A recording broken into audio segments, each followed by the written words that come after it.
જ્યાં બી તલાવ બ્યુટિફિકેશન થયા છે, જ્યાં આરસીસીના પાળા બન્યા છે, બાયોલોજિકલી એ તલાવ ડેડ થઈ ગયા છે.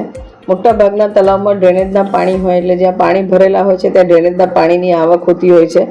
બાકી જ્યાં તળાવ ઊંડા કર્યા છે, સપોઝ છાણીની વાત કરીએ કે કુબેરેશ્વર તળાવની વાત કરીએ, તો જ્યારે એનું કામ થતું હતું ત્યારે ધ્યાન રાખવામાં આવ્યું નથી. એના જૂના જે ઇમ્પરવિયસ લેયર હતા, ઇમ્પરવિયસ લેયર, એ બધા લેયર તૂટી ગયા છે. એટલે પાણી જે બી આવે છે જમીનમાં જતું રહે છે અને એની સંગ્રહ શક્તિ રહી નથી. હવે પાછું એનું એ ઇમ્પરવિયસ પડ બંધાય ને ત્યારે પાણી ભરાશે, ત્યાં સુધી આ હાલત તળાવની રહેશે. એટલે બ્યુટિફિકેશનના નામે આપણે તળાવોને બરબાદ કર્યા છે, એ જોવાઈ રહ્યું છે. તમામ તળાવોની આ હાલત છે. કુબેરેશ્વર તળાવની બી આ જ હાલત છે. ભાજપના દંડકની છે, પણ દંડક ફક્ત એમના વોર્ડ માટે તો નથી, પદ અધિકારી છે. આખા શહેરના તમામ તળાવોની રિસ્પોન્સિબિલિટીઝ એમની છે.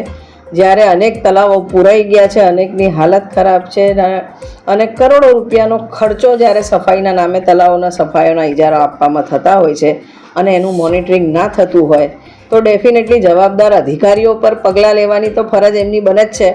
પણ પદ અધિકારીઓ જો આ અધિકારીઓને સામે કડક કાર્યવાહી નથી કરી શકતા, તો ક્યાંક એમનો એ અધિકારીઓને છાવરવા પાછળનું કારણ શું છે એ તપાસનો વિષય છે.